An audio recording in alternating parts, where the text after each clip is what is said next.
Olobi baza ba chef ya ba cimetière, ba chef ango banane. Mais ba pasteur, oyo ba bimi libanda ya vision à Christ. Ba sali ba cimetière, au monde nécropole, ezana mutu. Ba révérend émission ya ngoyo. Nyonso. Ba bimi déjà, baza wana pona ko enterrer. Bazo ya ba cadavre. Ba propos na yo eza tellement dur. Va se repentir. Christ est encore vivant. Il donne encore l'occasion. Il y a un autre sala. L'évangile est pauvre. Ndeko. Nani azo komisa mutu riche. Le monde ou bien yoka. Yoka na yebisa yo boy. Natangela yo. Natangela na. Eza clair. Tango balobi ke mutu oyo azali ko partager na liloba nzambe. O partager par na yo ya bien na ye. Balobi teke mutuka na yo okaboli katikati para bien opesi le rôle para bien ozuinda ko kati para bien opesi bien aimé nazo beta sete mingi na liloba ya nzambe. Liloba ya nzambe eza clair ezoloba ke mutu akopesa selon ndenga tuti sami na mutema na ye. Donc même vers ya mai ezali para bien nyonso euti pa na yo zoko appartenir na yo ezali para bien. Para bien ezaka kambongo te yango aujourd'hui tozomona même na l'église mususu nde comme ça on a besoin ya conseil, besoin ya liloba ya nzambe, besoin ya prière, bakoya ko sunga ete bakotala ke no sala nini atekaka makala atekaka mapazana le côté tinda n'importe qui kende kuna bakoluka o bamoni ke no azana mbongo beza azana bandako na mituka kuna enveloppe za ko vimba tikana kende. Tout ça c'est pas la parole de Dieu. Nyonso wana ezali liloba ya nzambe te. Pona ko sunga bana nzambe donc pona ko sunga bana nzambe na likomi o bazo bimisa ya Galate 6:6 Bible yango moko ezebisa biso ke mutu akopesa selon oyo ye azo ko résoudre na mutema na ye. Donc ata vers ya mai oyo za nango te kopesa te parce qu'il est écrit que on donne ce que l'on a. Soki ozui vol o pesa ya batu o ata ya yo te nzambe ko tsanza nyonso wana c'est pas la parole de Dieu. Ça vient du diable. Ça vient du diable. Oyo bosala yango bokata. Bomitungisa mateke non na pesi te non boy na boy non boy na boy non. O ezali soko tuti sami te ko pesa te soko tuti sami yo moko na molimo monsanto wana cimetière na église eza suna mouvement te ya prédication évangile ezali susu na mission primordiale o nzambe apesa ki ete po akende bisika nyonso apanza sango malamu bakomi na batombo bafandi place moko bazozela ordre ya pasteur o pasteur pe aza déjà mort. Un pasteur qui est en mouvement c'est celui qui doit exécuter formellement l'ordre du Seigneur qui dit allez faites des nations mes disciples. Il faut bisonyonso token tant to comme belé il faut tous la disperser token de bipai na bipai lelo église eza sous na modèle wanate bazo c'est la ordre du pasteur olé ba sali la ordre ya nzambe on tempère à un homme olé on tempérer à Jésus-Christ qui est le bisomoko. Ça veut dire que ngai moko par exemple nazui mbongo nanga na tie na musala ya nzambe no ke nazui bana ya nzambe na yeko piye mbongo na musala ya nzambe non non soki yo par exemple tozana ba frère ba chante David au a place nini oyo a ko futsa ba droit d'entrée pour adorer le Seigneur. David au a place nini azote ka CD ezalité au a place mokote tout le monde a place mon côté mais oyo à côté studio au monde ko ngokota studio mbongo eko kota à partir ya studio. Mais natangwa David ndeko technologie ezalaki nano avancer le rôle à l'élote. Non, c'est faux archi faux, c'est du vol. Technologie makambo nzambe zo dépend de la technologie té. Ça veut dire que ba Paul bazala ki sérieux on a technologie ezalaki té ba travail qui dire si les autres zo mona ko ba zo travailler dire ko le kabangote. Pourquoi? Technologie ezalaki ndete za l'élote. Tango yo lingi kota studio luka mbongo na musala na yo na domaine na yo yaka na mbongo no kota studio obete osali chanson na o distribuer gratuit parce que Bible besoin savoir que vous avez reçu gratuitement donné aussi gratuitement exacte que ya ko piller bana nzambe ya ko yiba bana nzambe non c'est pas ça moni donc mbongo ya lelo ole mbongo na biso to tango na musala nzambe batu bakomi ko piller nde mbongo pa ya basala nzambe pona ko s'enrichir ça c'est le contraire. Moni mbongo ezala te nana kotinda yo okota par exemple studio yo moko kokota studio na tango koti studio na alors s'engager na makamu na yo soki nzambe mutasa atindi yo dépendre na nzambe non que po ozwa céder otekela bato ça c'est du vol. Vérité ou réalité ala été en suna moi fond na ya $1000 à côté studio pour yebi qu'après oteka ba support à beti moi ba production église ba vente ba pasteur ba chepwa abimisi moi 2500 3000 à récupérer capital na yo mususu wana continuer nango eza mabe. n'est-ce pas que ça moi ba stratégie eza stratégie te ndeko yoka na yebisa yo tozali na toza na réalité ou vérité réalité tozali komona lelo oyo ete bakomi koteka baye kosala commerce na kati église mais vérité ezali ete évangile eza gratuit nyonso ya nzambe ezali gratuit eza na ata su moko te ata miette ata sengi ata eza 50 francs ono epermettre mutu nyonso olobi no te tolingi te ke mutu nyonso azangela mutu nyonso ekomela mutu nyonso ata pauvre aobimisa 50 francs ndeko nyonso bazali kobenga yango eza ekomi payant wana donc déjà réalité eza donc obandi koteka mais na vérité bible elobi ke esengeli te oteka badon oyo nyonso tozwi epai na nzambe nzambe atiaki fonctionnement ya baeglise actuelle ka ntango ye alobi ke baeglise eza malade après soki malade oza guéri te suka nango eza nini okufa ale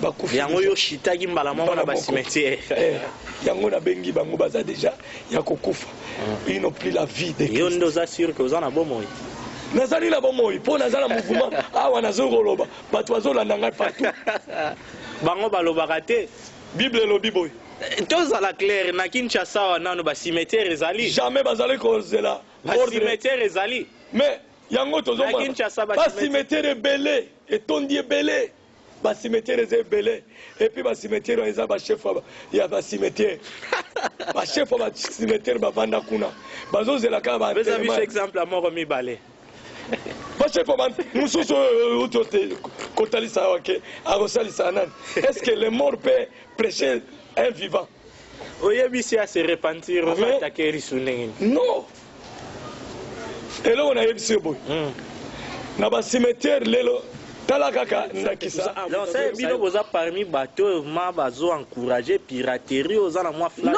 na yo jamais osomba support asika te ndeko akemi na studio non jamais vu ozozwa tomonaki bandeko mosusu babandaki awa babandaki malamu e sikoyo babimi libanda pourquoi soko olingo teka cd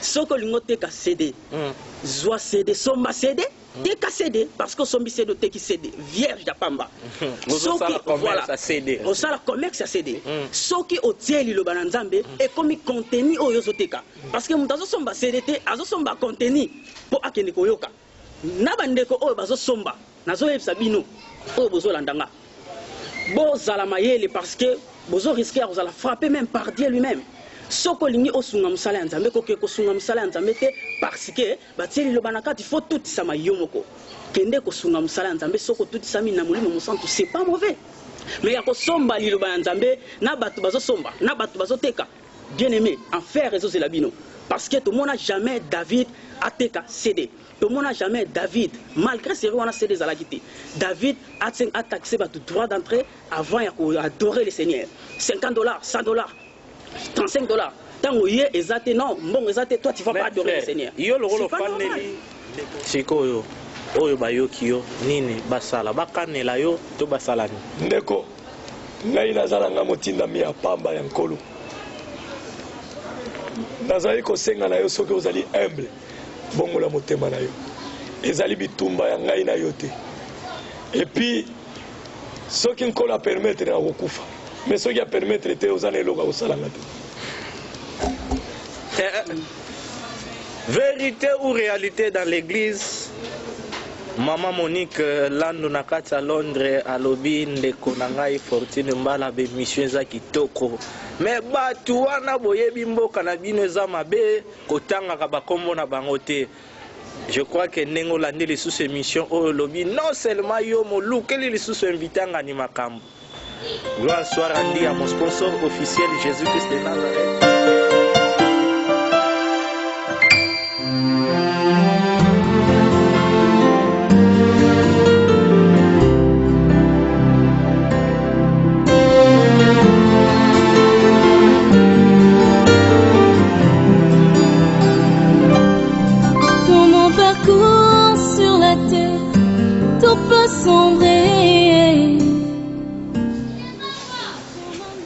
Paris, Bruxelles, Londres, pourquoi pas Kinshasa et pas Iwapi Oyo Tozali Nesengo ya kotourner lisusu nouvelle édition na biso na cadre ya émission oyo moko kaka bana nzambe ebele balingaka kolanda vérité ou réalité bongo Brazzaville pe toza binemi te mbote na bino nyonso boza kolanda biso partout dans le monde entier toyebi ke bandeko ebele bozobenga ces derniers temps numéro bande kolekana te vi moi ba programme ezalaki ebele mais vérité ou réalité tozalaki wana toza wana voilà pourquoi lelo ndenge boza komona eza wana na se ya ba machine ba portable na bino partout au bozolanda biso la gratuité de l'évangile.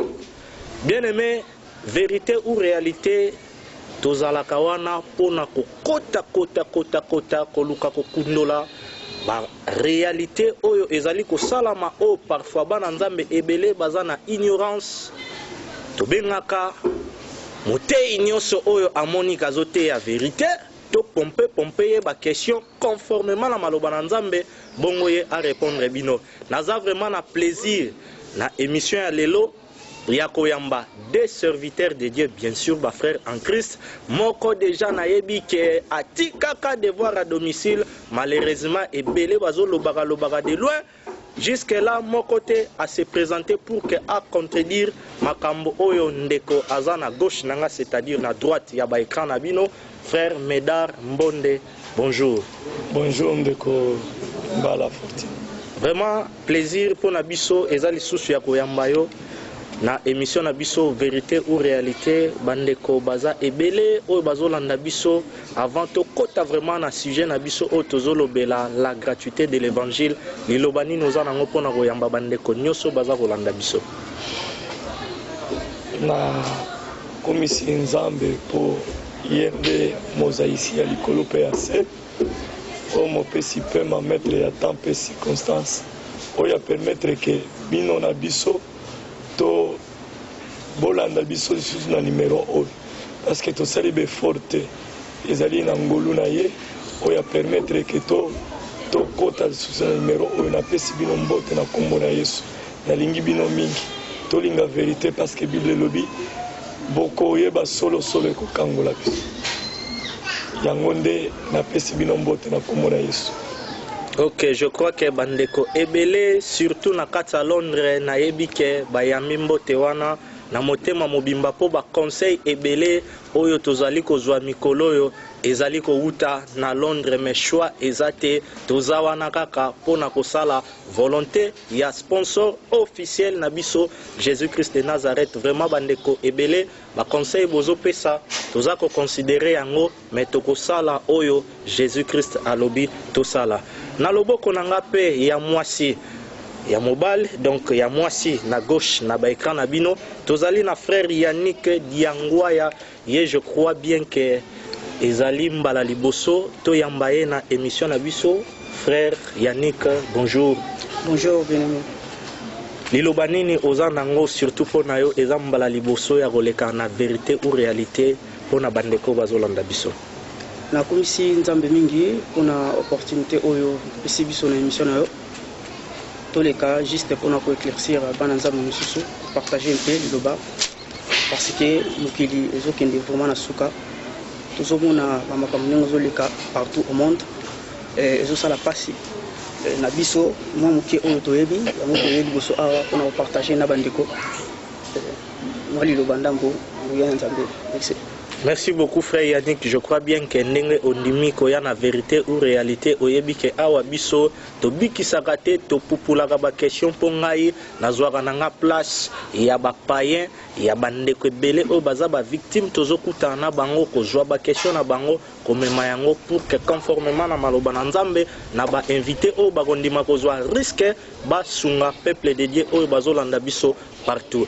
Vérité ou réalité dans l'église, la gratuité de l'évangile, comme d'habitude, tozala kanabiso terre à terre pour makamwanzambe philosophie, tozala kanango na place mon côté. Frère Médard Mbonde, par rapport à sujet oyo tozolo bela, la gratuité de l'évangile.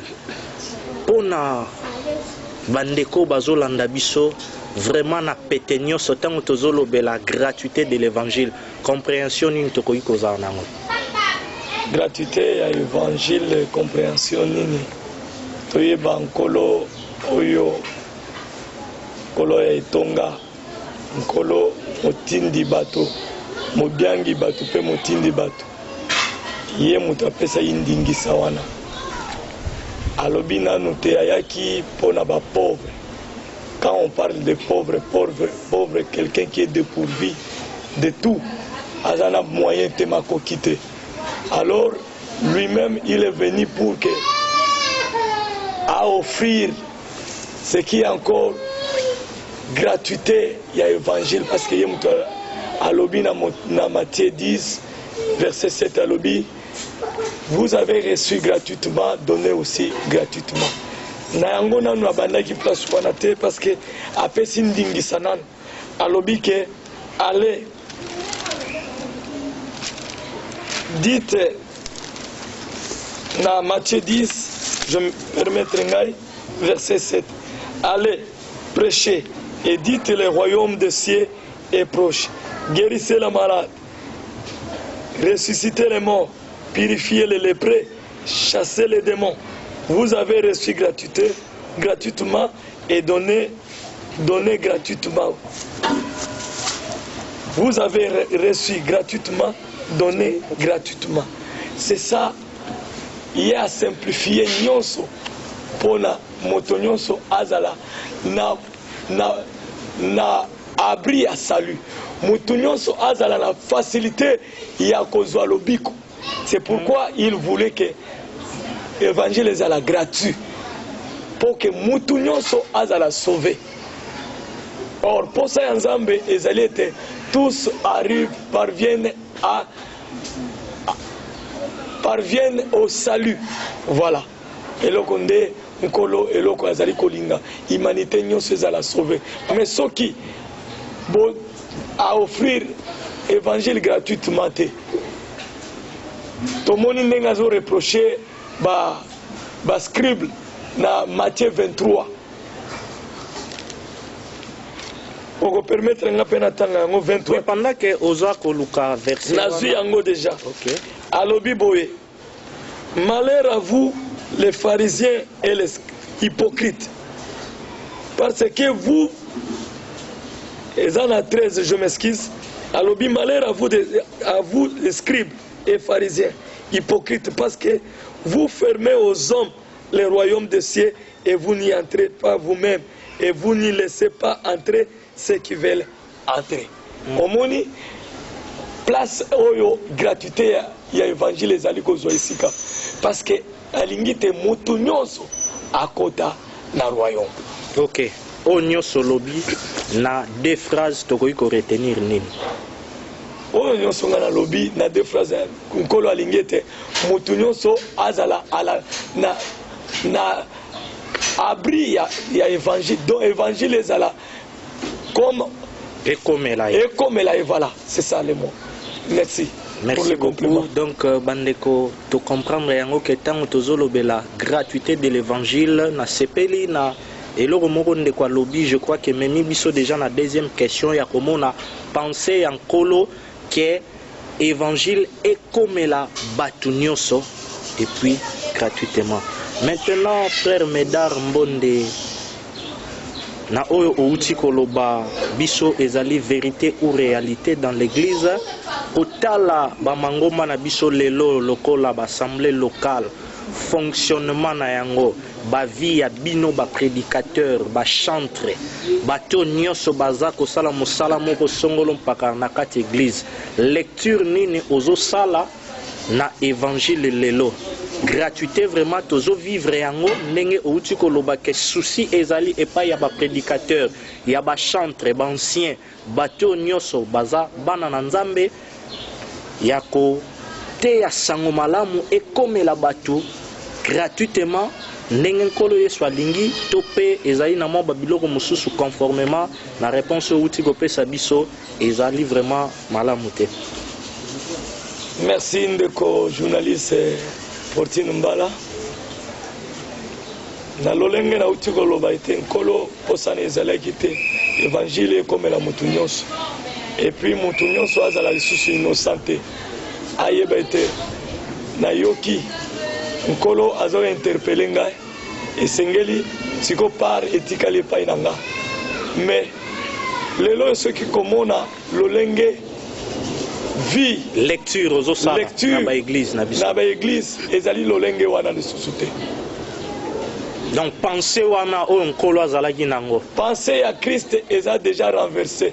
Bible lobi déjà ba fondement eza sous débouté. Biso tokendaka terre à terre na ba femba la moko. Oui. Pour awa eza ba réalité. Oui. Bible lobi quand les fondements sont renversés, bah tu as renversé déjà vérité.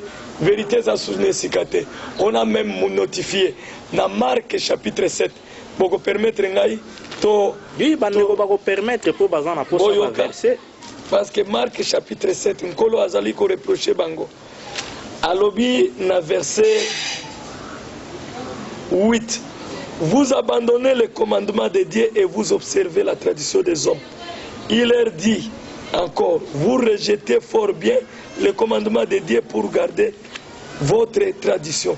Car Moïse a dit, honore ton père et ta mère, et celui qui maudira son père et sa mère sera puni de mort.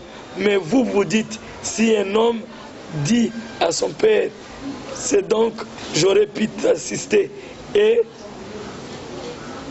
corban, c'est-à-dire une offrande de Dieu, vous ne laissez plus rien pour faire à son. Mais automatiquement, Jésus dit que Esaïe a bien prophétisé sur vous. Dans verset 6. Ce peuple m'honore des lèvres, mais son cœur est éloigné de Dieu. Banile, ce qui est dans la version Moussous, anéantir parole d'ensemble. Faux serviteur. Parce que la Bible est allée côté que dans le dernier jour, il y aura des faux serviteurs. Yangonde bangonde banile parole ya nzambe siko tozali komona na susu te ke la parole ezali ko pesa na ndenge te batu ekomela mutu nyonso te ba empêcher yango par ba tradition ba tie ba mise en place ya ba tradition tantôt ba mbongo ezali ko bloquer omoni bozo kende na assemblée moko boye on ne parle que de l'argent mutu aza étiqué mutu aza na mbongo te akomi mal à l'aise moyen avant dans sous ne sika wana te pasteur akomi ke avant sambela il faut sambela mutu akati monta lobete ba oyo bazana monta par exemple à $100 bale kaliboso na sambela oh facilité évangile gratuité évangile ezalaki était yesu yad missionnaire ezalaki focalisé na bato bazalaki dépourvu de tout qui n'avait pas de moyens. Alors to kende na Jean chapitre na Matthieu chapitre 21. Permettez ndeko Medar Mbonde outi koloba eloko moko pendant que oza koluka passage na yo na kozongisela yo yango na réponse à liboso opesaki biso pona koloba ke pensée ya nzambe ezali ke évangile ekomela bato nyonso mais oza kobeta sete moko lobi ke lelo ba église bakomi kosenga bambongo ba $100 boye na boye. Mais moi j'aimerais te dire que ba ndeko wana baza na raison na sens ni na oyo moko uti koloba ke po évangile ekomela bato esengeli basenga mbongo pour ke komela bato d'où jamais maloba na nzambe ekoki kotambola sans mbongo. Mais ozomona te ke na réponse olobaki liboso na makambo lobi siko mwa contradiction moko ezali bien sûr. Parce que lobi ke posa ya nzambe ezali évangile ekomela bato mais okondane lisusu lelo na église bazosenga ba $100. Yoka, ndikisa liboso tuni mutuna moko très important. Na ko répondre d'abord na be makomi. Nkolo azali kotinda na Matthieu lobi ale fête des nations mes disciples. Est-ce que ordre o itango lelo polongwa ao kende na ba kongo ko sala ba disciple ndengo lobi wana fo somba biye n'est-ce pas que fo mbongo nani akosomba biye ngai to batu bakosangisela ngambo. Bon, manière ndenge mbongo ekobimela nde mutu fo sunga biso mais biso toyebi ke musala ya nzambe koki kotambola te sa mbongo. Nzambe basungaka ye te ndeko, nzambe basungaka ye te. Nzambe tango asali alobi je bâtirai mon église, tango likanisi ya kobâtir église azalaki il a tout prévu sauf rien.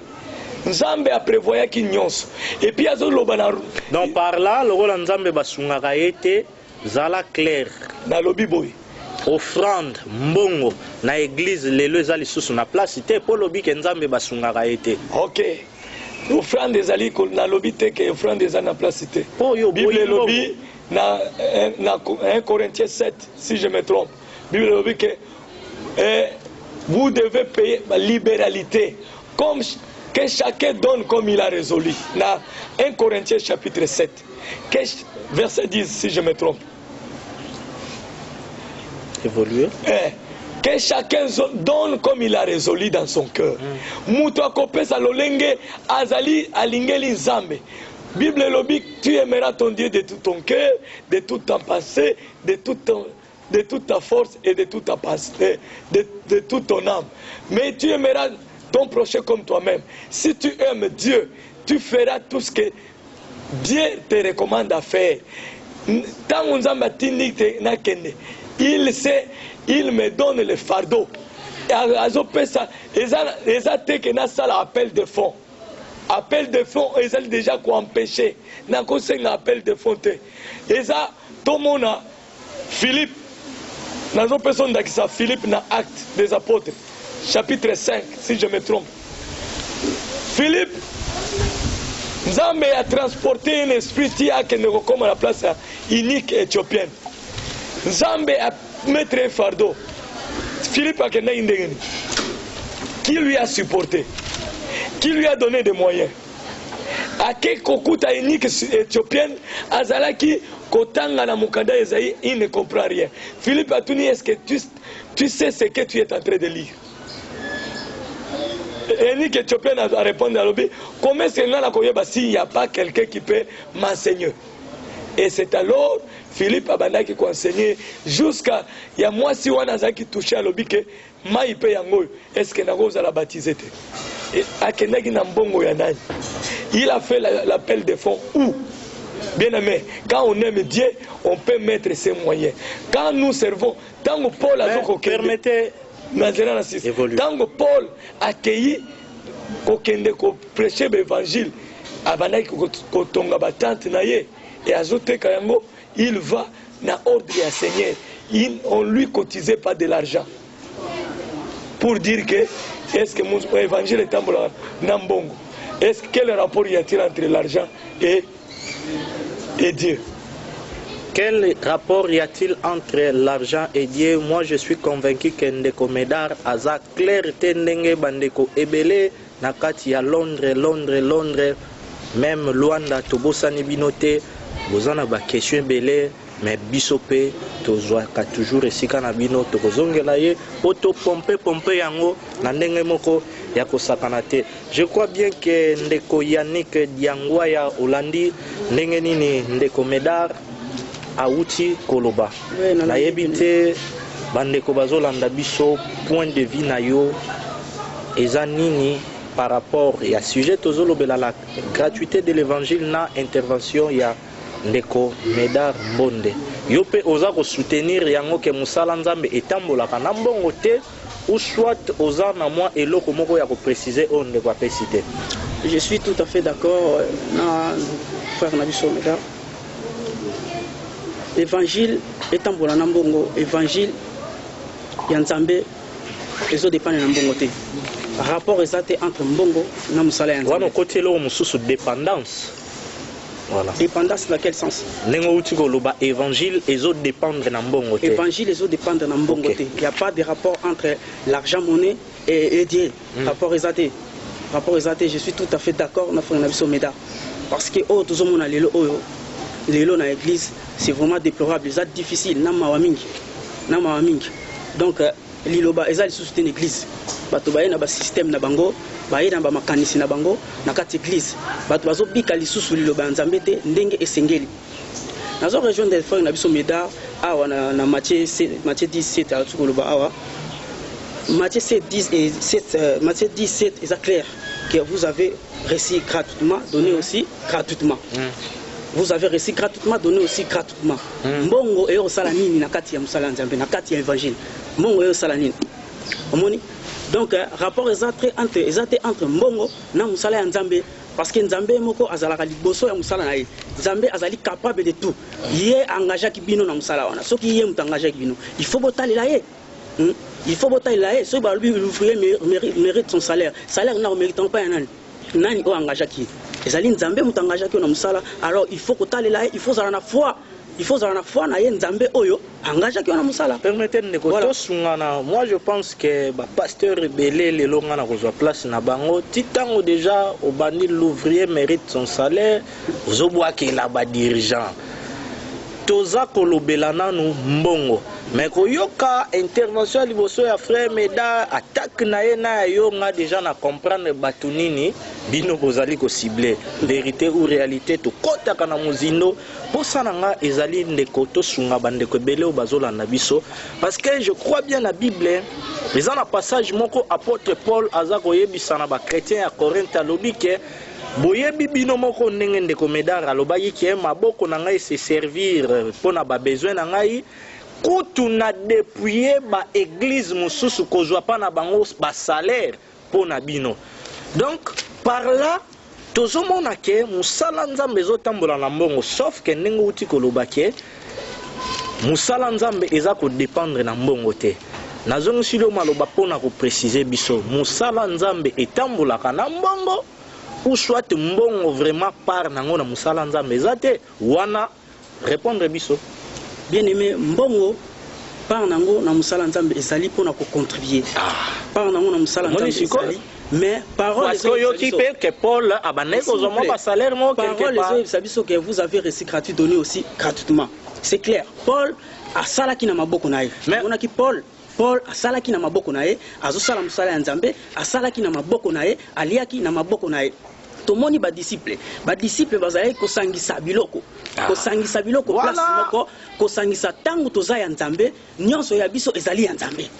Tant que za nzambe nyonso ya biso za nzambe déjà biso moko toza na makambo nzambe pe para social mbongo ezali boso te na kati ya makambo ya nzambe mbongo ya biso moko eza déjà nzambe tango biso toza ya nzambe ça veut dire que mbongo na biso déjà ya nzambe toza te pona kopier basali ya nzambe toza wana biso moko ça veut dire que ngai moko par exemple nazwi mbongo nanga na tie na musala ya nzambe noke nazwi bana ya nzambe na ye kopier mbongo na musala ya nzambe non, ce qui est par exemple, tous les frères arabes chantent.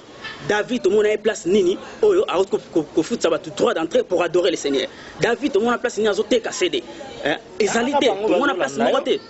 Tout le monde a place mon côté. Mais oyo à côté studio, au monde que nous côté studio. Mbongo eko kota à partir ya studio. Mais attends, David ndeko technologie ezalaki nano avancer le rôle à l'élote. Non, c'est faux, archi faux, c'est du vol. Technologie, makambo nzambe zo dépend de la technologie. Ça veut dire que Paul bazala qui sérieux on a technologie ça qui te ba travail qui dire si les autres ont ko ba travail dire que les kabangote. Pourquoi? Technologie ça qui ndete za les loté. Tangu yo lingo kota studio, luka mbongo na musala na yo na domaine na yo. Yaka na mbongo no kota studio, obete osali les chansons au distribuer gratuit parce que Bible ça que vous avez reçu gratuitement donné aussi gratuitement. Exact que ya ko pier ba na nzambe, ya ko yiba ba na nzambe non, c'est pas ça. Donc mbongo ya lelo ole mbongo na biso totango na musala nzambe batu bakomi ko piende mbongo pa ya basala nzambe pona ko s'enrichir ça c'est le contraire mbongo ezala te nana kotinda yo okota par exemple studio yo moko kokota studio na tango koti studio na alors s'engager na makambo na yo soki nzambe muta atindi dépend na nzambe non que pour ozo céder otekela batu ça c'est du vol. Vérité ou réalité, ça c'est du vol. Nekoletan Ope Mamwandam, frère déjà à côté de la réalité, Mokoana, il y a vente, il y a support. Jusque là, nan moyembi, moko nimiko ya émission yote. Invitation à la Rawana, on a bino son numéro déjà c'est Fouamaki 089 on a bino tozan a bino na kata Kinshasa nengi bozomo na wana 74 86 secrétaire Azate okoyamba biso sans problème oya ko buka o batneko balobi soki ezafo. Merci beaucoup parce que bobongisi que toza komona mbongo na makambo nzambe mais évangile ezali ko dépendre na mbongo te. Tozongi mwa muke epai na yo ndeko frère Medar ndeko Yannick auti déjà ko toucher moi élément moko yo opesi déjà ba verset ebele zala maintenant clair to kene na ba fait oyo tozomona sur terrain nini oyo yo banda obandaki batu wana nyonso mabe nini basali lelo oyo na makambo ya Nzambe ndenge oza koinsiste ke gratuité ya évangile eza lisusu te. En gros baverse nyonso opesaki mpona kosunga bandeko bazolanda biso koresume intervention na yo ndeko ezalaki ke batu bafalsifie lelo maloba na Nzambe mpona baintere na bango. Tokende mbala moko na bafe oyo tozomona eza kosalama lelo sur terrain oyo eza conforme te na maloba na Nzambe. Merci ndeko journaliste. Makambo tozali komona lelo bafe toyo komona commerce ekoti na kati na église elongwe likanisi ya gratuité baempêche ke pauvre parce que tolobai ke évangile esengela ekomela mutu nyonso facilement. Avant évoluer ozana d'accord na ndeko support ezali parce que tozali na makomi eza formellement interdit atokoti ba studio soko ozwi likanisi Nzambe apesi yo fardeau ke banzembo oyo parce que les chansons sont des dons oyo recevoir epai na Nzambe opesaki Nzambe mbongo te pozwa bachanson wana ozwi bachanson olingi ete parce que bango nani baeglise to bachante bazali koloba ete ezali toza baprédicateur évangile tozali baprédicateur évangile par des chansons. Alors oza prédicateur évangile par des chansons, c'est que tu as la même mission, tu as le même rôle. Bon, si le rôle oyozui Nzambe apesi yo fardeau ozalaki na moyen ozalaki soko osala économie na yo olobi te na kota studio po te na tiango sub instrument mais tomonaki na kala ezo tournette azali ntango so na mwa fond na ye ya $1000 akoti studio po ayebika apres koteka basupport abeti mwa baproduction église bavente bapaster batie poa abimisi mwa 2500 3000 arécupere capital na ye oyo mosusu wana continue nango eza mabe n'est-ce pas que eza mwa bastratégie oyo eza stratégie te ndeko yoka nayebisa yo nazolanda yo toza na réalité ou vérité. Réalité tozali komona lelo yo ete bakomi koteka baye kosala commerce na kati église. Mais vérité ezali ete évangile eza gratuit. Nyonso ya Nzambe ezali gratuit. Ezala ata sous mon côté, ata miette, ata sengi, ata eza 50 francs. Bono et permettre mutu nyonso lobi note tolingi teke mutu nyonso azangela mutu nyonso ekomela mutu nyonso ata pauvre akoza aobimisa 50 francs ndeko nyonso bazali kobenga yango eza ekomi payant wana donc déjà réalité eza donc obandi koteka mais la vérité Bible elobi ke esengeli te oteka ba don on nyonso tozwi epai na Nzambe. Nzambe atiaki poke ye moko tango akeli mutu a jouir pona nyonso ya pesi biso atieli biso na profit na biso po te tokumisa ye mutu a reconnaître Nzambe azala reconnaître yango atiaki pona profit na biso po te mutu a glorifier Nzambe. Bible elobi que tout ce qui respire loue l'Éternel. Nani David a lobi que mon âme bénit l'Éternel, n'oublie aucun des bienfaits. Tokoki qu'oublier ba bienfait en Nzambe te. Or ce qui Nzambe a tiré na profit na biso ba don pour que mutu a reconnaître que si je suis encore ce que je suis, alors esengeli na adorer Nzambe. L'adoration c'est la vie.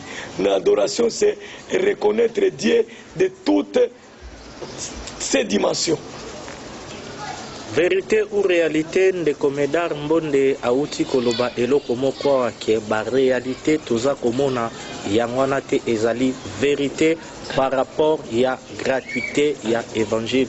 Ndeko Yannick toyebite toujours par rapport ya oyo tozali kolobela nini oyo vraiment beaucoup plus yo ozali ko reprocher na bana Nzambe d'une manière générale parce que koyoka olobi bato d'une manière générale que baye na place que bambongo na bango ekota na musala nzambe, mais par contre bayende kopie mbongo na musala nzambe yango wana déjà exemple ya liboso pesaki ya bandeko na biso bayembi.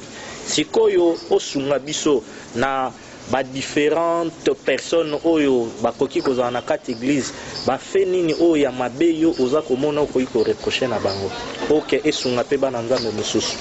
Bien aimé, esalaka mawa mingi ndeko na ngai, esalaka pasi mingi ntango oza na kati ya ensemble ozomona bazosala ba appel de fonds, ozomona ke bazosala ba appel de fonds, tandis que mukana na nzambe ezoyebisa biso appel de fonds eza mabe to manière ya kosalela appel de fonds. Je suis pas d'accord. Non, permettez ndeko lelo soki balobi ke non frère Yannick na église place osambelaka ke non tolingi totinda ye na mission na bandundu ndeko nyonso aza na quelque chose à contribuer pour na musala nzambe. Moi je pense que mbongo wana bapesi yo te eza ne mbongo ya mission, n'est-ce pas que eza appel de fonds, donc ndenge wana mpe eza mabe.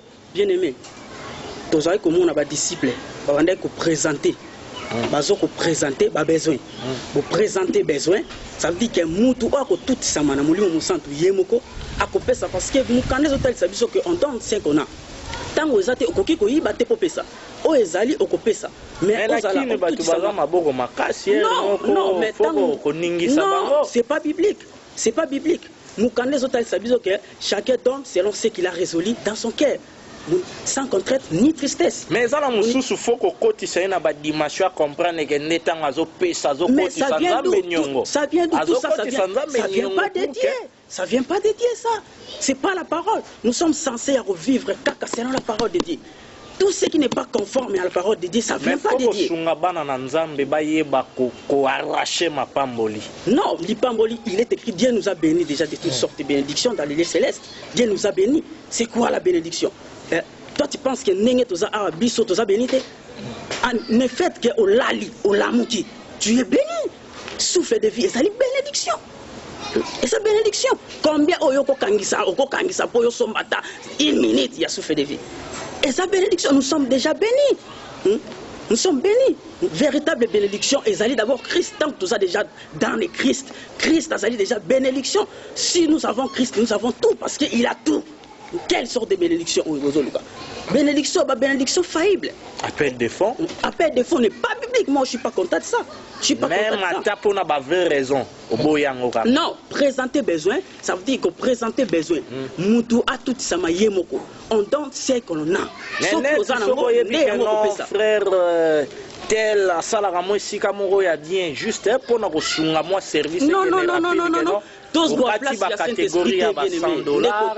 Non, tous voient place, il y a Saint-Esprit. Tous voient place, il y a Saint-Esprit. Molimo mosanto azana musala na he. Tout ça la part na biso bato. Oh, il y a Saint-Esprit. Qui la Saint-Esprit, ça veut dire qu'il a touché bato. Parce que musala on est à Nzambe. Et ça, musala Nzambe, Dieu est capable de toucher n'importe qui. Même si on l'obité. Pour soutenir musala Nzambe. Mais ils ont été avec pression. Ranger au batelemi, ranger au batelemité. Ba maman ba pesi, ba papa ba pesité. Tout le monde kuna 100, côté 50, côté ba pesité. Non, stratégie. Non, c'est pas la parole de Dieu. Nous ne sommes pas contents de ça. Oh, ba réalité wana. Et ça, la réalité, mon pourri, ça vient du diable. C'est pas la parole de Dieu. Frère Abimi Simon, la réalité, mon pourri. Très pourri. Ah, affirmez encore. Oui, j'affirme. Oh, ba pesi ba telema. Oyo ba pesité, oyo ba pesi ba telema to sambelela bango. Oyo ba pesité, tozomona oyo ba pesité. Bongo oyo ba pesité, tozomona parti pour même na pesité. O sala makasi lobio ya kolona. Mon cher. Ya ka kolona na mosala na Nzambe. Ndeko na ngai. Tolonaka déjà. Tolonaka déjà. Mais Nzambe bakotisaka nyongo te. Nzambe bakotisaka nyongo te. Nzambe abandé ko bénir biso avant même nous filles dans les cellules de nos parents. Il nous a déjà bénis. Il nous a bénis. Et là, on y a sala pour Nzamba sala quand même mutu. Nini d'abord oyo sala. Nini oyo rope Nzambe pour Nzamba béni. Robombi Nzambe nini. Il a tout. Robombi c'est nini. Osane loka robombi sa ete. Osane loka robombi Nzambe te, ça veut dire que mutu rope sananga ko tout sama yemoko azala konfeki na molimo mosantu sans pression. C'est comme moi ba femi balé oyo zomona ya mabe à part ba chantre. Na ebito telemeli wana oyemba ndeko ukoma. Non, ça fait mal, ça fait mal. Ça fait mal, prenons l'exemple, tout ça. Donc, c'est bien que vous avez parmi bateaux, vous encouragé piraterie, vous avez flash. Non, jamais vu. Non, jamais vu. Non, jamais vu. Tout le monde qui bande comme ça, babandaki malamu. Et si quoi babimi, si quoi babima, il banda pourquoi? Pour ça, on a CD. Soko lingote ka CD. Zoa CD, somba CD. T'es qu'à CD parce que sombi CD t'es qui CD vierge d'apamba. Soki voilà. CD. Au sala commerce à CD. Soki au tieli le bananzambe et comme contenu au yosoteka. Parce que mutazo somba CD te azo somba contenu pour akene koyoka. Nabandeko o bazo somba nazo yebisa bino o bozo landanga. Bo zala mayele parce que bozo risquer à la frapper même par Dieu lui-même. Soko lingi osunga musala ya nzambe ko sunga musala ya nzambe te parce que batieli lo banaka il faut tout ça mayomoko kende ko sunga musala ya nzambe soko tout ça mina molimo musantu c'est pas mauvais mais ya ko somba li lo banaka nzambe na batu bazo somba na batu bazo teka bien aimé en faire réseau c'est la bino parce que tout le monde n'a jamais David a teka CD tout le monde n'a jamais David malgré c'est on a CD za la quitté David a taxé batu droit d'entrée avant ya ko adorer le Seigneur $50 $100 $35. Tant que yé exacte non, bon exacte toi tu vas pas adorer le Seigneur. Yo le rôle faneli de qu'on a point on a ya musique, toza batu. To lo bela ba réalité na ba vérité. To yé bien que lelo batu nyonso na société ba ndenge moko te. Omoni na ebite faut comprendre que souci a ba chantre na biso lelo ande na uta rolanda moko ezake ba toucher ndenge ndeko medara lobaki maloba na nzambe ekende siko alobike no soki neti na ye na beti concert moko na terrain ya Swambanza na kati ya Kimbanzeke batu bakoya lokola bana kuluna batu mususu c'est bien bayembi mais ezana batu mususu lokola ba ADG ya ba compagnie minene tozana ngo ba PDG banane aya na kati ya terrain boya télévision na te que c'est pas pop voilà pourquoi faut que za ba salle moko bien climatisé lokola ba grand hôtel ba food market ba nini pour que moi na peut so zo comprendre catégorie ya batuana base la privé peine grâce donc bah fouti moi quelque chose pour na mbongo salle et puis moi motivation ya ndeko azobeta musique bah adorer na bango nzambe bien aimé les plus importants za nango wanati les plus importants za liloba evanda na mitema ya batu batu ba bongo na kuna koyam desi moi j'ai constaté na intervention na yo makambozo loba eza bien mais c'est comme si oza ko ignorer pe ba réalité toza nango lelo non la réalité tous en lelo eza na ba réalité o ezali acceptable eza na ba réalité o ezali acceptable oyo encourager na uti koloba oyo yo o encourager uti koloba mutu akoki ko beta pe concert akobeta pe concert na terrain moko boye ya munene to na terrain moko boye voilà to stade akobeta concert mais eza na d'abord gratuit ezala gratuit parce que concert azobeta eza liloba na nzambe oyo azo transmettre na yebi ke ba brasserie minene sponsorisaka bango bateki ba jus na bango. Bien aimé, c'est pour cela que ben filtré bazo kota na musala ya nzambe. C'est pour ça que ben filtré bazo na même na bambongo moko suye na musala ya nzambe. Mutu oyo yozo mona ke ta balobi bien le boko oyo recevoir. Les esclaves ya le boko oyo pesa. Tango yo o comme ko recevoir mbongo yebi ke ya mutu oyo azali par exemple franc-maçon. O comme ko dépendre na ye, o lo dépendre na nzambe, ya comme ko diriger yo. Okosala oyo okosala te okosala oyo okosala te c'est pour ça que zomona ke bango nyonso bazoki na perdiction bango nyonso tozo dépend de kaka na nzambe kozala na salle climatisée ou non climatisée le plus important c'est la parole de Dieu yango moni lelo l'église ezobi mais bele binzambi mais bato bazobongana te pona babiloko ya ba modèle wana moni toza na besoin ya parole pire ba philosophie païenne to na ngo besoin te babisale les angatina toza nango besoin te yango te mutu changer mutu ekobongola mutu tozonga na parole o ezali lo banzambe te ezali nzambe te oyo ezali lo banzambe te ezali nzambe te frère na yebi te soki ba melaye ba biya ba concert poye afandeli kaka wana mais vérité ou réalité bana nzambe bele boyebi ke to kotaka réalité eza nini na utai kolanda évangéliste international ezambala moko pe question nazo poser epai ya ndeko Medar je crois bien en mois de juillet azana CPC Congo pour Christ et kozala na stade de martyrs ceux qui va travailler silité bakocha yango na terrain triomphal question nanga eza nini par rapport ya intervention na ye na ndeko ayambaki na émission na ye batuniye mais pourquoi évangéliste international baction ya boye osalaka yango te chaque mois to chaque 2 mois ndenge outai kosala yango soki na 2008 ou 2009 omemi yango so après 5 ans. Eza question mbala moko nazo poser yo par rapport ya réponse oyo apesaki ndeko wana alobi tu sais ma sœur posa ya kosala yango ezali Congo pour Christ mais jusque là tosala yango kaka na Kinshasa mais bapartenaire nde mutu bazozanga biso. Moi je pense que soki bapartenaire se présenter na bango tokosala plus même ata chaque mois na point wana mpona baprédicateur d'abord en particulier ndeko na biso l'évangéliste international oyo azosalisa CPC oyo aza député na yebite tour pe soki bayambaki ye lisusu na parlement. Donc avant de poser question déjà na intervention na yo wana po biso tolobelaka ba réalité tozomona tozo imaginer te point de vue na yo ezani. D'abord ndeko évangéliste aleli ba partenaire il faut abandonner nous au se repentir. En tout cas na pesi yo mbote pape siko zali donc faut abandonner se repentir. Tia kena ko se retrouver na politique et mon qui a simbi te ayego bima et on tozolo bage simbi te mais simbi ma flat ya tongi et bon vite Nzambe appelle Nzambe zali sur ce point là il devait commencer à s'asseoir à demander pardon à Dieu que non na yeba j'ai failli à ma mission parce que na tika ki comment on a été Nataya banda avant Jésus-Christ partenaire tika Dieu n'a pas de partenaire. Dieu est parce que ezala ima souci na ya pourquoi na lobi yango po ndeko yo olobi ke posa ya Nzambe ezali évangile kota partout yango wana be basala Nzambe ya nguya lokola ndeko na biso azosalisa action wana alobi ke posa kosala yango même chaque mois ezali mais toza limité na ba moyens. Mais nazo répondre yo na il n'est pas associé de Dieu. Dieu quand tu es reproche à Salina église à Laodicée. Laodicée parce que cette église n'était ni froid, ni bouillant, ni froid. Mais avait la tiédeur. Et ça qui katikati. Et pas Nzambe muto azala katikati te. Apocalypse 3:15.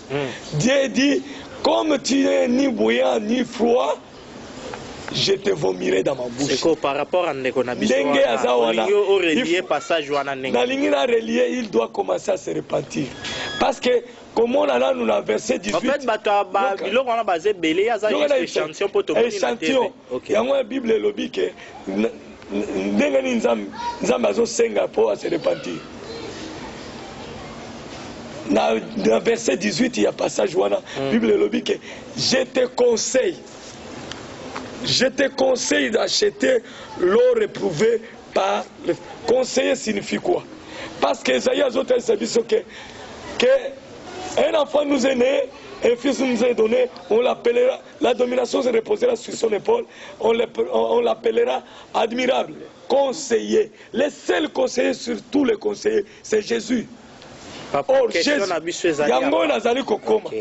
Jésus, question ezali abanana ko se repentir là où il s'est retrouvé dans la politique pour Lukambongo abana osala babiloko wana est-ce qu'il a trouvé ça azumbongo lokola azumbongo alobi ke basunga la musala Nzambe enzo mbongo wana tia yango azoluka partenaire nini parce que Dieu n'a pas de partenaire tena singulier au pluriel ba partenaire car Dieu n'a pas de partenaire il est lui-même mais Yesu peut to monaki ba mama ya kilo wana babande ko soutenir ministère le Dieu n'a pas de partenaire na sentir Yesu ba mama bazalaki ba soutenaki na ndenge nini ba pesa ki nini comme soutien mais bino bozotanga ba Bible Nzambe ndenga zalo wana azala partenaire eza lukuta makamna lobi eza lukuta. Oh, il y a aucune femme qui a soutenu ou à soutenir Moussala. Chacun donne comme il a résolu. Comme il a donné. Jésus n'avait même pas touché l'argent. Jésus n'a ministère tant qu'il était sur la terre. Il n'avait pas touché l'argent. Maman qui soutenir. Maman a fait ça comme numéro ya mwana botindela nga komba mama. Maman oyo azaki mutu abandaki ko soutenir. Moi si oyo ayaki na malasi ko sopa. Asopi. est-ce que ezali soutien à Sophie Malas qui est symbolique et prophétique, dire que non, le parfum c'est la prière. Cette femme voulait montrer que elle se répand devant Dieu, se répandre liboso ya Nzambe. Alors mutu ya lokoso ya mbongo Jida alobi ke mbongo malasi wana ebongaki toteka tokabela babola. Yesu arépondaki nini? Alobi babola bozalaka na bango mbula na mbula basilaka te, ngai nakotika bango bino bokosala soki bozali na pensé ya kosalisa babola bosalisa bango na moyen mosusu. Mais cette femme, parce que moi ye ayebaki te mpo lokoso ya mbongo, quand on a pris la révélation, on est trouvé des yeux. Il y a un partenaire. Nzambe basungaka ete si réellement Dieu est son partenaire qui se confie à Dieu, il commence d'abord à se repentir pour avoir fait la politique. Et puis précision sous une action on a Isaac Alobi qui l'a envoyé dans la politique. En tout cas montant nazoye balisute nazalaki nango na mutu fali na komao quelque part, mais loko na retenir Isaac Alobi écouter biso tellement budget nango que il faut tozala na 24 000 affiches, donc 1000 pour chaque commune. Et talaka ba fiche to ça si on a ba pays étranger écouter biso ba tonne belé koya nango na masuwa na banini tout ba instrument alobi toza normalement a besoin au moins 3000 protocoles, 1000 pasteurs pour na service. Jonas pour akenda na Ninive, malgré abanda koboya. Jonas akenda na mbongo nani? Partenaire nani asungaki? Voilà makambakala. Makambakala. Jésus Christ est le même hier, aujourd'hui et éternellement. Il n'a pas changé. Si c'est réellement le même Jésus, il est lui-même le seul soutien dans l'œuvre naïe. Amen. Il est lui-même le seul soutien dans l'œuvre naïe. Yesu Masia. Tozongi kake pa na yo frère Médard, yebisa biso sikoyo. To comprendre ndeko koto alobeli vente ya ba support ya ba CD yo olobeli na point oyo nga moko na soulever réalité na zulaki bandeko na biso ya Luanda ya Paris France mobimba na nglo mpe to bosani binote yango wana outi ko brosser ke ndeko wana l'évangéliste international esengeli nanu a se repentir olobi yango avec force. Question nanga ezali boy frère Médard, sikoyo kotala lingomba ya lelo na oyo bantoma oyo penza bazalaki na Yesu oyo bazalaki otobengaka ba chrétien église primitive plutôt, différence nini ozosala lelo yo église eta na yango eza nini na domaine oyo tozolobela ya évangile mingi na oyo etali gratuité na yango? OK, na kosengo ndeko kwa anticiper ngana na yo pesa ngai zalande clair. Église ya taille primitive bazalaki na ba questionnement te kotuna na kosala nini. Ils acceptaient librement, ils étaient obéissants, ils n'avaient pas de calcul.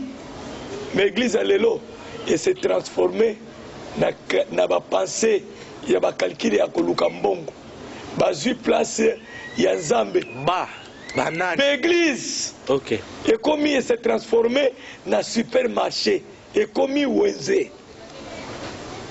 église et bimina na pensée à Christ et s'est transformé wenze pe comme ba cimetière pour Monica kana moi ba cathédrale na biso ba tombo mususu ezalaka pembeni ya bevêque yango bengi ba église ba cimetière omoni yoga na ebisa yo na pensée ya Nzambe. Église est singulière parce que ordre est appelé ça qui allait. Ce qui veut dire il faut l'église soit en mouvement.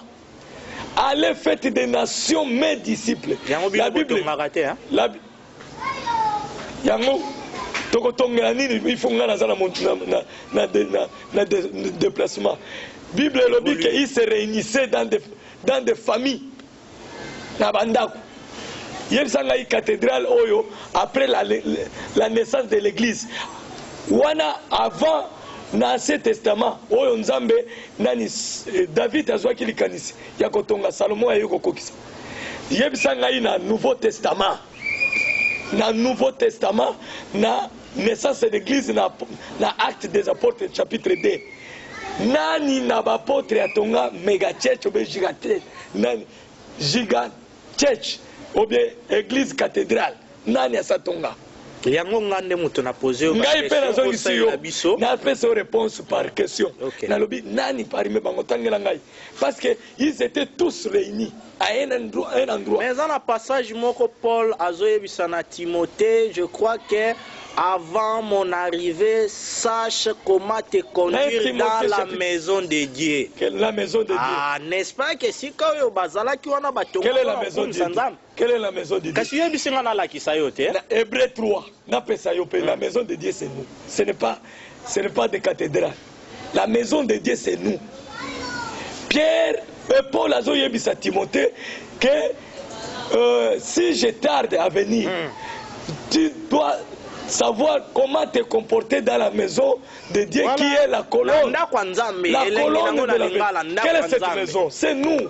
Parce que je suis le temple. 1 Corinthiens, Paul Azoloba, ne savez-vous pas que vous êtes le temple de Dieu? C'est moi qui suis le temple. Et le temple est en mouvement. Le temple n'est pas stagnant. Le temple n'est pas mobile à un endroit. Mais le temple est partout. On le voit. C'est ça l'église que Jésus est venu bâtir. Le lobby d'église, il est là comme un cimetière. Et comme un cimetière, pour la nuit, comme on dirait, na vallée à osma de séché. Comme place moko, l'église yango. Et comme okokende avenue tel 3, 4, 5 bâtiments. Bavanda place moko. Comme na tour de Babel. Or likalisi ensemble. Ezaki bongote. Likalisi ensemble. L'esprit mouvait sur toute la terre. Et il fallait que l'église soit dans un mouvement et qu'elle ne pas. Oyebi eloko persécution. Nzambe muta permettre que la persécution. Lobeli ba cimetière démontrer biso. Oui. Ba komi ba cimetière. Moyen bas dans un mouvement te bazo de la ordre. Na cimetière ba nani ba fandi kuna. Eza ba mort. Or celui qui n'applique Christ, il est déjà mort. Alors, et sengani molimo nzambe ekota kati na epo azonga na bomoyi. Alors, moyen bango bazo zela ordre ya pasteur or les morts Yesu aloba qui laisser les morts enterrer leurs morts. Les morts maintenant s'intéressent à eux-mêmes. Or, église ezali église il faut ezala na mouvement. Église est comme le lo bamo il faut esengeli en rapport na sujet na biso. Oui. Ba cimetière na oitali gratuité évangile. Oui, na cimetière na église eza sous na mouvement il y a prédication évangile. Eza lisusu na mission primordiale on nzambe apesa qui était pour akende bisika nyonso apanza sango malamu. Ba komi na batombo bafandi place moko bazozela ordre il y a pasteur pe aza déjà mort. Un pasteur qui est en mouvement, c'est celui qui doit exécuter formellement l'ordre du Seigneur, qui dit allez faites des nations mes disciples. Il faut bisonyonso. Token, tant que comme belé, il faut tous la disperser. Token de bipai na bipai. Lelo, l'église est sous na modèle wanate, bazo c'est la ordre du pasteur, on les basale la ordre ensemble. On tempère à un homme, on les tempérer à Jésus-Christ qui est le Seigneur de gloire. Ok, ozo continuer na ba élément na yo ndeko zali koloba na ina fungula parenthèse moko yo na poser aux questions soko répondre nga tokangi yango pour continuer. Nalandaki serviteur de Dieu moko toujours na YouTube na otanga kombote a lobby ba église na biso eza malade parce que kotala na fonctionnement biblique il y a aucun ministère oyo atikalaki fixe na endroit moko par rapport il y a ba apôtre na biso il y a ba pasteur na biso ya ba évangéliste na biso lelo ndenge bakoma komitongela ba cathédrale na bango afandi wana zwi buku alupangu na kombo na ye soki ya kufi mwa na ye tututu akoki kosala 25 ans par rapport il y a eloko oyo serviteur de Dieu wana lobaki point de vue na wezani ne répondre na poto kanga parenthèse. Je suis tout à fait d'accord na serviteur nzamba pambola ye parce que kotala lolenge fonctionnement il y a l'église actuelle quand tant il y a lobby qui l'église est malade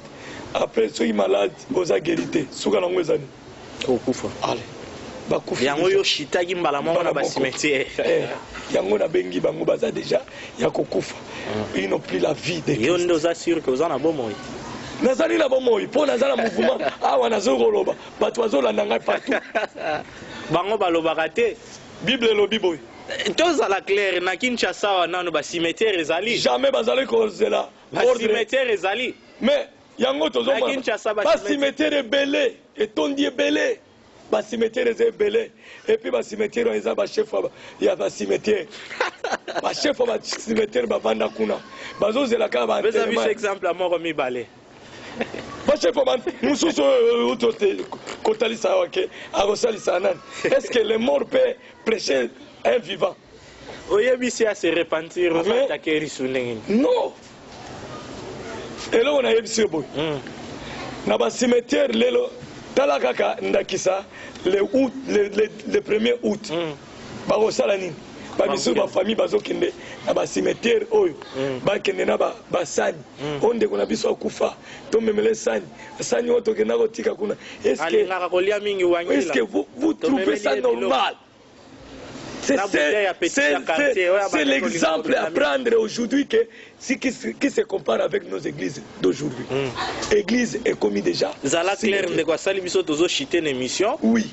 Préciser biso pour soutenir point de vue à serviteur de Dieu wana yango yo so chita ki na ba cimetière. Yango na yebsi bango na lobike. Il faut que l'esprit de Christ pour que bazonga la bomo. Sikoyo olobi baza ba chef ya ba cimetière ba chef ango banane mais ba pasteur oyo ba bimi libanda ya vision à Christ basali ba cimetière au monde nécropole ezana muta ba révérend émission ya oyo nyonso ba bimi déjà baza wana pona ko enterrer bazo yamba ba cadavre ba propos na yo eza tellement dur va se repentir. Christ est encore vivant, il donne encore l'occasion. Yango tozo sala na lobi. Mon avis l'évangile yo okufa pauvre. Ndeko. Nani azo komisa mutu riche. Le monde ou bien yoka. Yoka na yebisa yo boy. Natangela yo. Natangelo na église ya Laodicée. Po otangelo mo lobike okufa pauvre. Oui. Pauvre selon les mots. Nakokufa pauvre selon les mots, mais je suis riche. Gauche yozo kende na droite. Ozo comprendre makolo. Nakokufa pauvre mais nakokufa pauvre selon les mots. Mais nakokufa pas pauvre selon Dieu. Yoka Bible elobi na mokanda na Apocalypse 3 pour na sukisa. Verset 17. Alobi parce que tu dis que je suis riche, je me suis déjà enrichi, je n'ai besoin de rien. Et parce que tu sais que tu es malheureux, misérable, pauvre. Nani azoko déclaré bango. Mais bango balobi que baza riche. Mais pourquoi encore azo benga bango pauvre? Ba malheureux, ba aveugle, nuit. Pourquoi? Oui, selon le monde naza pauvre matériellement. Mais selon Dieu, je suis riche. Je suis enrichi de beaucoup de choses. Bible lobby que celui qui a Christ. Vous avez tout plein. Namukanda il y a Romains chapitre 8. Vous avez tout pleinement à lui. En lui habite la plénitude de la divinité. Et nous avons tout pleinement à lui. Yesu apesinga nyos. À chaque jour. Si vous avez à manger et à quoi vous vêtir, cela vous suffit. Message moro clair avant tozongela opo na mot de la fin et pas ya ba ndeko oyo bengi ba chef ba cimetière ngana bengi bango ba pasteur nini ozo reprocher na bango ya mabe na oyo etali gratuité ya évangile.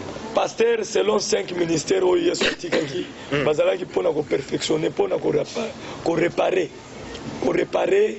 ba âme pona ko zongisa ba âme na bomo. Mais pasteur selon le monde d'aujourd'hui, actuellement, les pasteurs vont jouer rôle de chef. Il y a des cimetières parce que les personnes sont mais les cimetières, tout le monde a ils ont enterré les chrétiens. Comment rapidement expliquer? Comment enterrer? Basaliko bazali kopesa bango lisusu parole ya bomoi te bakomi kopesa bango vinaigre. Vinaigre wana ne mbongo. Vinaigre yo monaki Yesu ava kufa asengai mai était parole mais ye siko bapesa yeni sikoyo oyo bayoki yo nini basala bakanela yo to basala ni ndeko ngai nazala nga motindami ya pamba ya nkolo nazali kosenga na yo soki ozali humble bongola motema na yo ezali bitumba ya ngai na yo te et puis soki nkolo apermettre na kokufa mais soki apermettre te oza na eloko kosalanga te. Vérité ou réalité dans l'église? Maman Monique Lando nakati à Londres alobi ndeko na ngai Fortune Mbala be mission za kitoko mais batu wana boyebi mboka na bino eza mabe kotanga ka bakombo na bango te. Je crois que Nengo Landé les sous émission au lobby non seulement yo molukeli les sous invitanga ni makambo. Gloire soit rendue à mon sponsor officiel Jésus-Christ de Nazareth et sengo ezalaki pona biso koyamba bandeko mibale na loboko na ngai ya mwasi ndeko Medar Mbonde oyo auti déjà kosukisa na biso mais lokola ndeko Trésor ndeko Yannick plutôt ye ezali mba liboso yango tolingi vraiment yende asukisa mot de la fin oyo ya émission na biso pona ko s'adresser na ba fidèle nyonso oyo balandi biso partout dans le monde oyo bazui implice na émission oyo ba se ressaisir ba se rendre vraiment compte que bazalaki na ignorance bazalaki na confusion ya ba réalité na vérité lolenge bosungai na bango ndeko Yannick nini oyo okoki ko prodiguer comme conseil na ba nanzambe nyonso oyo bazolanda biso partout dans le monde mingi na kati ya province ya Bas-Congo beaucoup plus na Kisantu Inkisi tobosani bangote. Merci beaucoup ndeko Fortune Mbala pour la parole pesinga. Nazana moi préoccupation mo comme kaka on a lina rapidement pour minute na biso déjà on a biso rapidement il attend un Corinthiens 6 19 na likambo soutenir ndeko alobaki que église ezali biso église ezaba batmate. Ne savez-vous pas que votre corps est le temple du Saint-Esprit qui est en vous, que vous avez reçu de Dieu et que vous ne vous appartenez point à vous-même, car vous avez été racheté à un grand prix. Glorieux donc Dieu dans votre corps et dans votre esprit qui appartenait en Dieu. Na soutenir ndeko Medar Nelo Kalobaki que église ezali biso. C'est nous les temples du Saint-Esprit, église ezali ba batimate. Biso ne mutorozala enlevé, ba batimate mutorozala enlevé. Point na clore place wana. Na bakisa susuelo mo ya muke juste pour na ko avertir bana nzambe. Na linga tanga verset mo na Galate 6:6 o ekomi lelo stratégie na bango ekomi verset clé ya bango banani. Ya bango ba faux serviteur de Dieu. Avec ces clés, il y a repillé bana nzambe bien.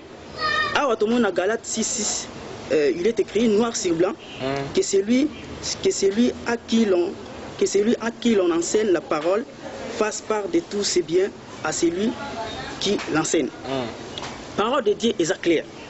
Tant que balobi que mutu oyo azali ko partager na liloba nzambe o partager par na yo ya bien na ye balobi teke mutu kana yo okaboli katikati para bien opesi le rôle para bien ozuinda ko kati para bien opesi bien aimé nazo beta sete mingi na liloba nzambe liloba nzambe za clair ezoloba ke mutu akopesa selon ndenga tuti sami na mutema na ye. Donc même vers ya mai ezali para bien nyonso uti pa na yo zoko appartenir na yo ezali para bien ezaka kambongo te yango aujourd'hui tozomona même na l'église mususu nde comme ça on a besoin ya conseil besoin ya liloba nzambe besoin ya prière bakoya ko sunga ete bakotala ke no sala nini atekaka makala atekaka mapaza ne lokote tinda n'importe qui kende kuna bakoluka o bamoni ke no azana mbongo beza azana bandako na mituka kuna enveloppe za kovimba tika na kende. Tout ça c'est pas la parole de Dieu. Nyonso wana ezali liloba nzambe te. Pona ko sunga bana nzambe donc pona ko sunga bana nzambe na likomi oyo bazobimisa bino ya Galate 6:6 Bible yango moko ezobimisa biso ke mutu akopesa selon oyo ye azo koresolire na motema na ye. Donc ata verre ya mai oyo oza nango te kopesa te parce qu'il est écrit que on donne ce que l'on a. Soki ozwi vol opesa ya bato oyo ata ya yo te nzambe kotisa nzambe nyongo nyonso wana c'est pas la parole de Dieu. Ça vient du diable. Ça vient du diable. Oyo bosalaka yango bokata. Bomitungisa mateke non na pesi te non boy na boy non boy na boy non. Oyo ezali soko tutisa mite kopesa te. Soko tutisa mi yo moko na molimo mosantu wana opesi. Amen. Lelo na ngena loba muki yango wana pona ko conclure. Vraiment amen wana je crois que ekoti na mitema ya bana nzambe ebele. Merci beaucoup na bino nyonso oyo bozwi pratiquement 1 heure ya kolanda vérité ou réalité dans l'église. Demande na biso beaucoup plus ezali soutien na bino dans la prière. Je sais que ezu moi temps ebele mais en fait biso ndenge boyebi que eza vraiment émission moko chrétienne lokola ba émission nyos touté to sala ka yango kaka par plaisir non tozwaka temps parfois ya ko se cacher pour na ko se ressourcer dans la prière et puis koluka comment kosala vraiment oyo nini nkolo alingi afin que tango tobwaki numéro ya sika ezalaka kate émission ya sika mais beaucoup plus et rencontrer vraiment ba vrai besoin. Merci na travail ya Saint-Esprit na mitema na bino et bana nzambe nyonso o bozali ko soutenir biso na ba prière bokoba toujours pour vérité ou réalité tozawana tokozala wana kino Yesu agoloba toleka na makambo mosusu. Londres, Luanda, tobosani binote, Brésil, Congo, Kinshasa, Brazzaville, Nzambe apambola bino tokutani na prochain numéro.